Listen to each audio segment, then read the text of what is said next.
Quisiera iniciar este mensaje citando una parte de un libro de el autor Rodney Stark. Este libro se llama El triunfo del cristianismo y señala que en los primeros siglos de la iglesia cristiana el principio realmente revolucionario era que el amor y la caridad cristiana se extendían más allá de todos los límites de la familia, e incluso los hermanos en la fe, dice este autor, para todos aquellos que tuvieran necesidad. Y contextualiza algo que me gustaría contarles. Dice que en los años 165 y 251 después de Cristo cayeron dos grandes plagas sobre el Imperio Romano. Y en ese tiempo la misericordia, el sacrificio, no tenían un fundamento cultural ni religioso fuera de la iglesia. La misericordia era vista como un defecto del carácter, cosa que también pasa en estos días, ¿no? Y la compasión era como una emoción patológica. Pero mientras esto ocurría y un tercio del imperio moría a causa de la plaga, los médicos, por supuesto, huían a sus casas de campo. No lo que ha pasado hoy día, gracias a Dios, la gente de la salud ha estado ahí, pero en ese tiempo muchos médicos huyeron. Los que tenían síntomas de estas plagas eran expulsados de sus casas, los sacerdotes abandonaban los templos. Pero este autor señala que los cristianos fueron los únicos que en ese momento tuvieron respuesta. Y no solamente tuvieron respuesta, sino además realizaron acciones apropiadas. ¿Qué respuestas tenían los cristianos? Estas respuestas incluían el perdón de pecados por medio de Cristo y la esperanza de la vida eterna después de la muerte.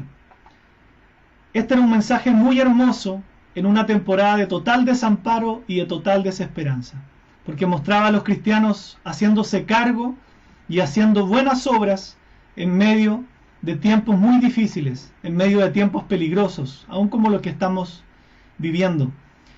La mayoría de los hermanos de esa época mostraron amor y lealtad sin límites.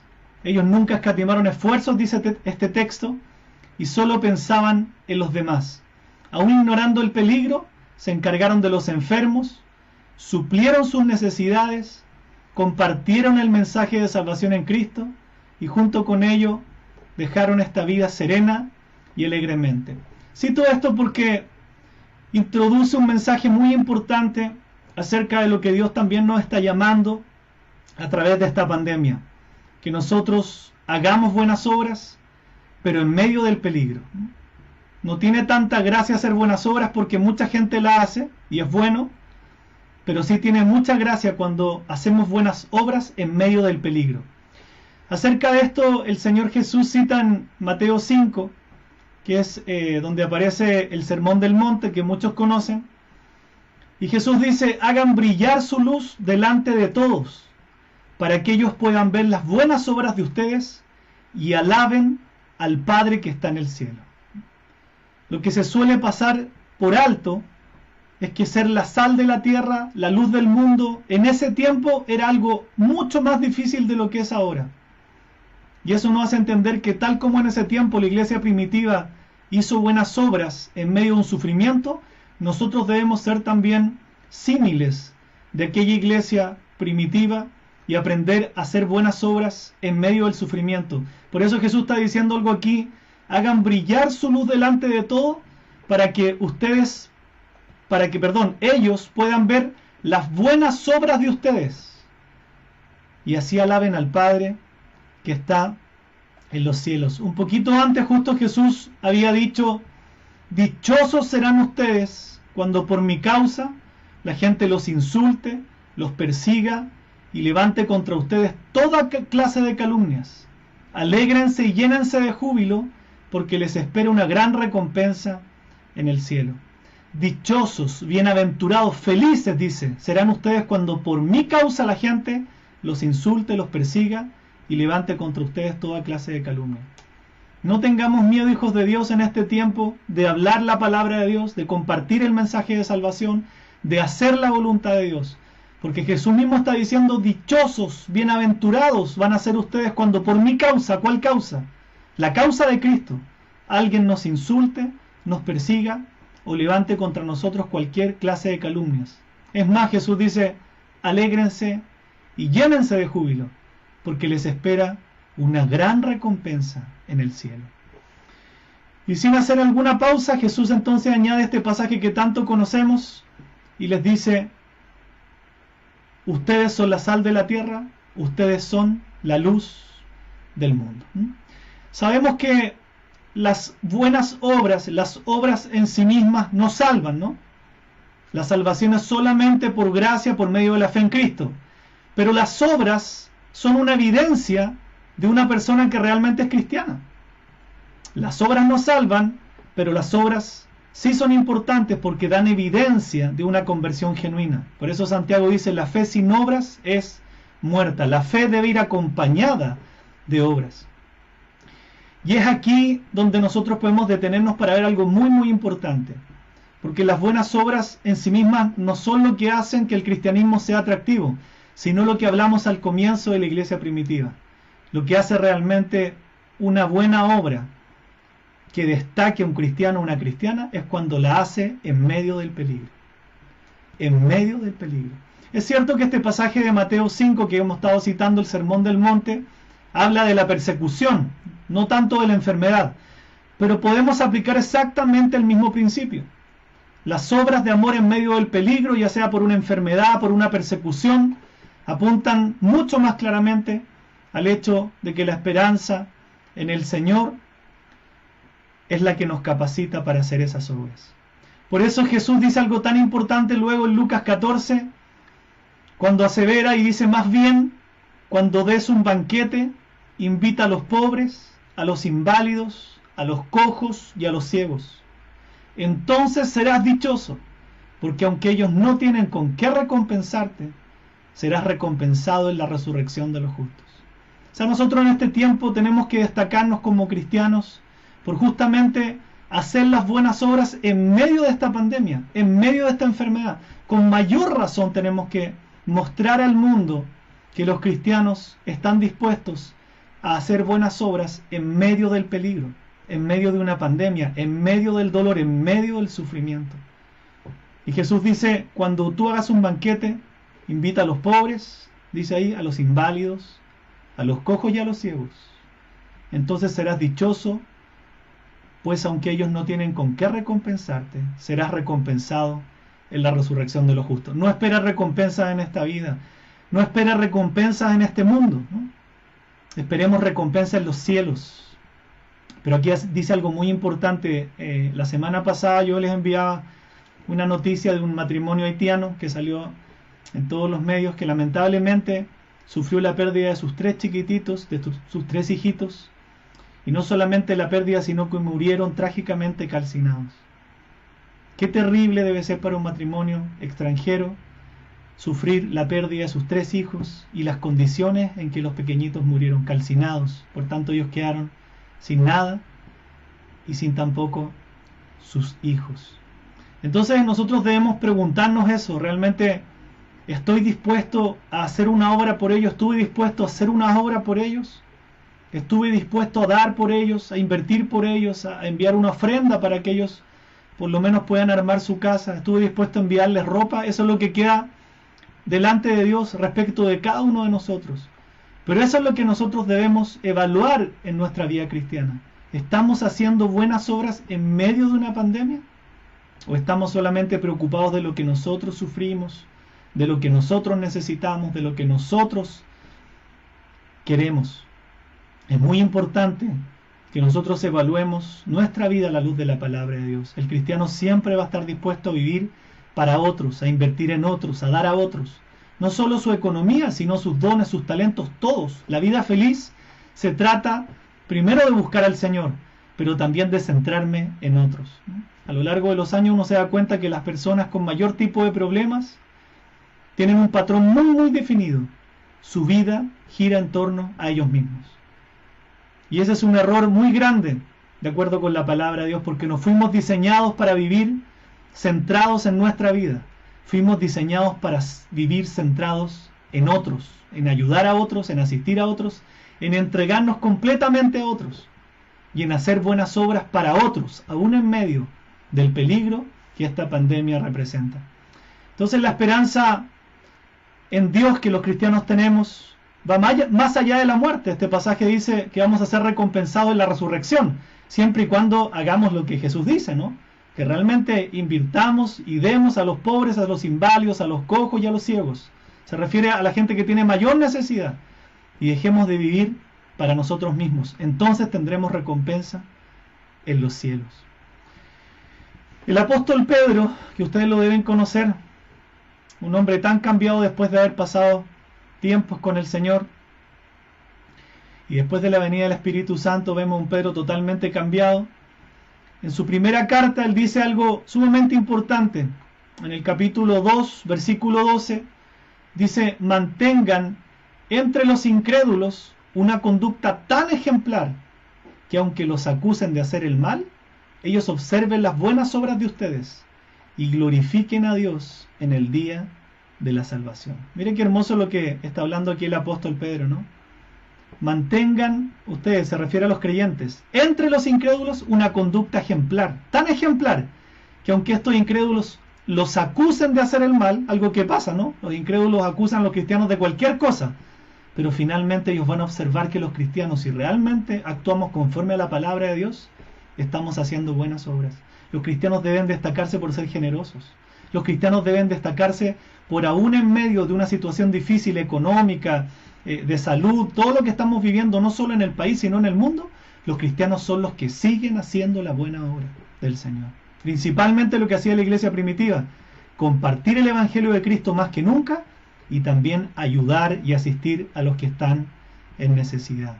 La prioridad es compartir de Cristo, como consecuencia ayudar a toda persona. Entonces dice: aunque los incrédulos los acusen a ustedes del mal, aunque les levanten calumnia, como decía Jesús un pasaje anterior, ellos igual van a observar las buenas obras de ustedes. ¿Y qué va a pasar? Van a glorificar a Dios en el día de la salvación. El mismo apóstol, 2 capítulos más adelante, en el capítulo 4, el versículo 19, dice: así pues, los que sufren según la voluntad de Dios, entréguense a su fiel Creador y sigan practicando el bien. Mire qué importante, porque no dice solamente los que sufren. Muchas personas dicen: yo tanto he sufrido en mi vida y he pasado tantas cosas. Pero muchas personas sufren en la vida por tomar malas decisiones, por justamente contravenir la palabra de Dios, por no estar centrados en la voluntad de Dios, lo que la Biblia llama desobediencia. Muchas personas sufren por la desobediencia. No es lo que esta palabra dice. Dice: los que sufren según la voluntad de Dios. Es muy distinto. Cuando usted y yo sufrimos por hacer la voluntad de Dios, que es lo mismo que Jesús decía en Mateo 5, cuando por mi causa, dice Jesús, los blasfemen, los critiquen, los persigan. Cuando nosotros hacemos la voluntad de Dios y por hacer la voluntad de Dios sufrimos, entonces las promesas de Dios son para nosotros. Así pues, los que sufren según la voluntad de Dios, entréguense a su fiel Creador y sigan practicando el bien. En otras palabras, el apóstol Pedro está diciendo: no permitan que la posibilidad o la realidad de un sufrimiento les impida seguir haciendo buenas obras. Que la posibilidad de una pandemia que estamos viviendo, que la posibilidad que estamos experimentando dificultades económicas, que las cosas que estamos viviendo aún estemos pasando situaciones difíciles, que eso no te impida seguir haciendo buenas obras. Al contrario, debemos desplegarnos aún más en mostrarle al mundo que los cristianos, estemos en estrechez, en abundancia, en toda situación, en peligro, en tranquilidad, siempre vamos a seguir haciendo las buenas obras. Eso caracterizó a la iglesia primitiva y es lo que debe caracterizar al pueblo de Dios también en estos días. Entonces, hijos de Dios, nunca olvidemos que la meta principal de Dios para su pueblo es que glorifiquemos a Dios, que glorifiquemos su grandeza, que exaltemos el valor de Cristo. Tenemos que comprender a la luz de la palabra que todo lo que Dios hace, lo hace para su gloria. ¿Por qué Dios creó al ser humano? Lo hizo para su gloria. ¿Cuál es el propósito de la salvación en Cristo? Darle la gloria a Dios. Y el apóstol Pablo en un pasaje dice: todo lo que ustedes hagan, todo lo que ustedes hagan en la vida, háganlo todo para la gloria de Dios. Y otro pasaje en la Escritura, reafirmando esto mismo, dice: nada hagan ustedes por contienda ni vanagloria. Nada que hagamos en la vida debe ser por contender con algo o darnos la gloria a nosotros mismos, aún por ser generosos o ayudar a alguien. No, no, no, no, no. Todo lo que hagan, dice la palabra, háganlo para la gloria de Dios, no para la gloria de los humanos. El apóstol Pablo, que está mencionado en nuestros mensajes, no puede ser de manera contraria, un hombre usado por Dios, que llegó a escribir 13 cartas de las 27 del Nuevo Testamento, dice en la carta a los Filipenses, en el capítulo 1, el versículo 20, miren qué hermoso lo que expresa el apóstol: tengo la plena seguridad y la esperanza que jamás seré avergonzado, sino que seguiré actuando con valor por Cristo, como lo he hecho en el pasado. Y confío en que mi vida dará honor a Cristo, sea que yo viva o muera. El apóstol estaba absolutamente convencido de la seguridad que tenía de que haciendo las cosas de Dios, haciendo la voluntad de Dios, haciendo realmente la obra que Jesús le había encomendado, que es la misma que nos ha encomendado a nosotros, jamás sería avergonzado. Y el valor que tiene para decir, sino que seguiré actuando con valor por Cristo. Veía estos días un video acerca de un hombre que entra a un mall y empieza a alabar a Dios. Bueno, gracias Señor que hay libertad para todo, ¿no? Entonces, si la discriminación no es para nadie, no es para nadie. Entonces quiere decir que la iglesia también tiene todo el derecho de adorar a Dios en una plaza y adentro de un mall. Que bueno, también no hace bien las leyes de no discriminación, porque tampoco nos pueden discriminar a nosotros, ¿no? Y este hombre comienza a cantar a Dios en medio de un centro comercial. Y es muy hermoso cómo se empieza a unir la gente. Y con mucho valor y sin vergüenza empiezan a adorar y a levantar un cántico precioso a Dios en medio de un centro comercial. Y toda la gente miraba, tomaba fotos, grababa. No solamente cantar dentro de un mall, sino que compartir la palabra de Cristo más que nunca. Predicar su palabra sin miedo, sin vergüenza. Llevar muchas vidas a los pies de Cristo. Ayudar a muchas vidas que están en necesidad. Debemos seguir haciendo la tarea que Cristo nos encomendó, como el apóstol Pablo, con valor. No con vergüenza, no escondiéndonos. Dice él, tal como ya lo he hecho en el pasado. Y confío, dice, en que mi vida dará honor a Cristo, sea que yo viva o muera. Él tenía claro el tema de la muerte, ¿cierto? Cuando dice en otro pasaje, para mí el vivir es Cristo y el morir es ganancia. Se iba a la presencia de Dios. Entonces todo lo que hagamos, absolutamente todo, tiene como objetivo que Dios mismo sea glorificado en todas las cosas, que Cristo sea exaltado a lo sumo, ya sea que vivamos o nos toque morir. Ese es el gran objetivo dado por Dios para los seres humanos, que todo lo que hagamos, especialmente en las obras donde nos queremos vanagloriar, sean para la gloria de Dios. Porque si algo podemos hacer, ha sido por la gracia de Dios. Si algo tenemos para dar, ha sido por la gracia de Dios. Si tenemos vida, es por la gracia de Dios. Por tanto, todo lo que usted haga, absolutamente todo, nunca lo haga por vanagloria, nunca lo haga por jactarse, nunca se jacte de nada en la vida, sino en todas las cosas que Dios le permita hacer, dele la gloria a Dios. Por lo tanto, relacionando esto con el coronavirus, podemos decir que uno de los propósitos de Dios con esta pandemia es que su pueblo, la iglesia, se despoje de la autocompasión, se despoje del temor y se dedique a hacer buenas obras en medio del peligro. Por eso yo le decía hace unos momentos que el diseño de Dios para los seres humanos no tiene que ver con que nosotros vivamos centrados en nosotros. A veces tenemos grandes problemas, yo escucho que personas que tienen grandes situaciones, grandes problemas, pero me doy cuenta que hay un patrón común que les persigue. Están centrados en sus propias vidas, están centradas en sus propias vidas.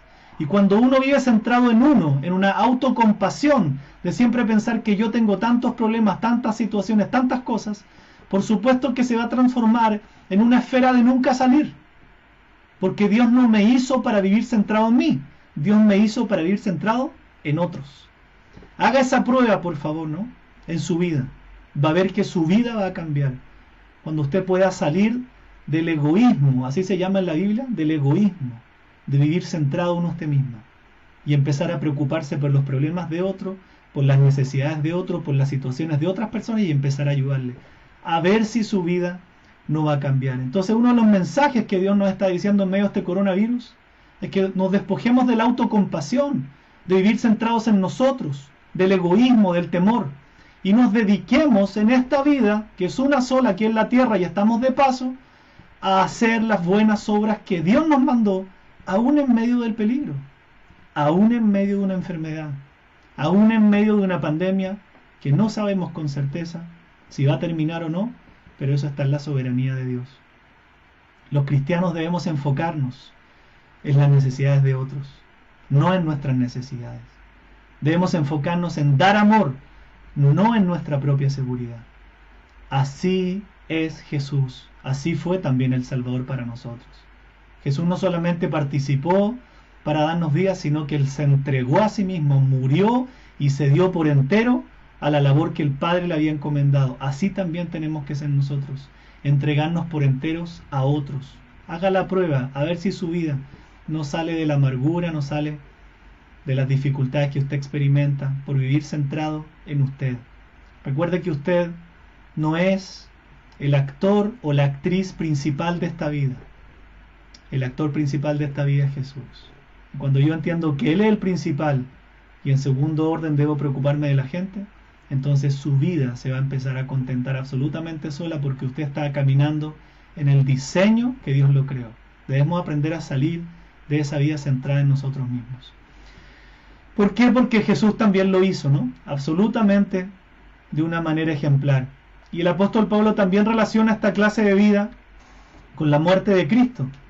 Cuando dice, el apóstol Pedro, cuando dice en el capítulo 2, el versículo 24, acerca de Cristo: Él mismo llevó nuestros pecados en su cuerpo sobre la cruz, a fin de que muramos al pecado y vivamos a la justicia, porque por sus heridas fueron ustedes sanados.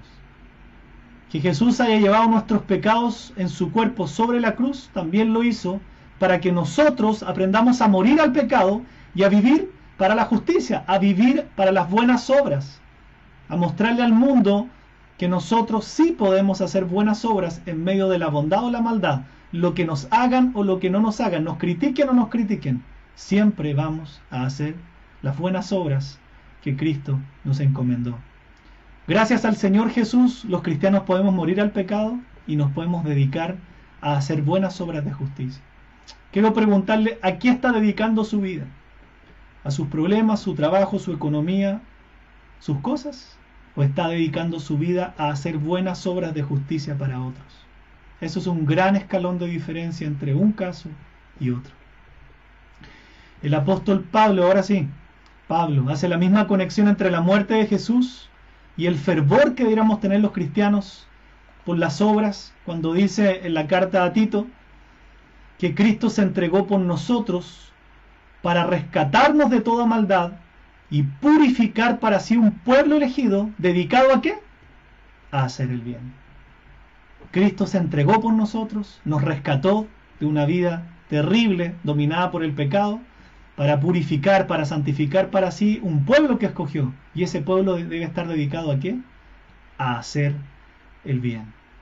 Si nosotros realmente somos los hijos de Dios, si nosotros realmente somos la iglesia de Cristo, que está compuesta por cada creyente, entonces nuestra vida debe estar dedicada a hacer el bien.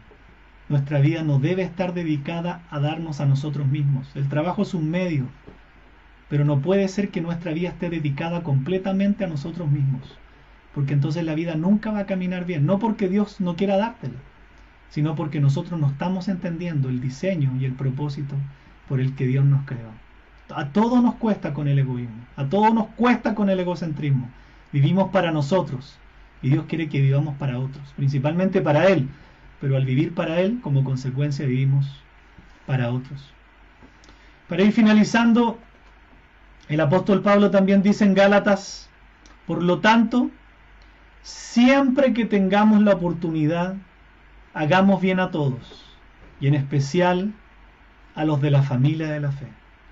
Siempre que tengamos la oportunidad, ¿no? Por eso que cuando uno ve oportunidades como este caso de los haitianos, dice: siempre que tengamos la oportunidad, hagamos bien a todos, sin exclusión, sin acepción de personas, y en especial dice a los de la familia de la fe.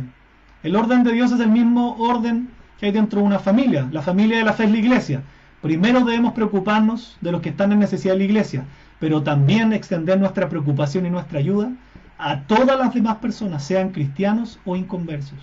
Eso es lo que muestra la luz de Cristo en muchas vidas.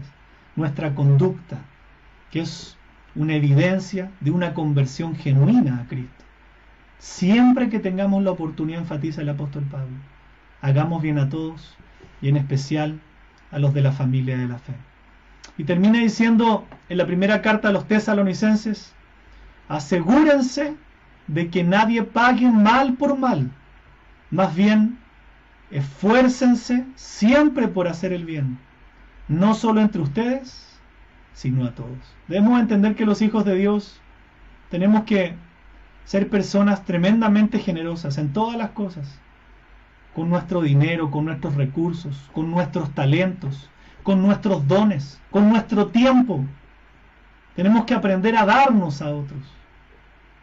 Asegúrense de que nadie pague mal por mal, sino que esfuércense siempre por hacer el bien, no solo entre ustedes. Es muy fácil hacer el bien dentro de la misma familia. Yo siempre ayudo a mi familia, pero dice a todos. Debo empezar a preocuparme también por otras personas.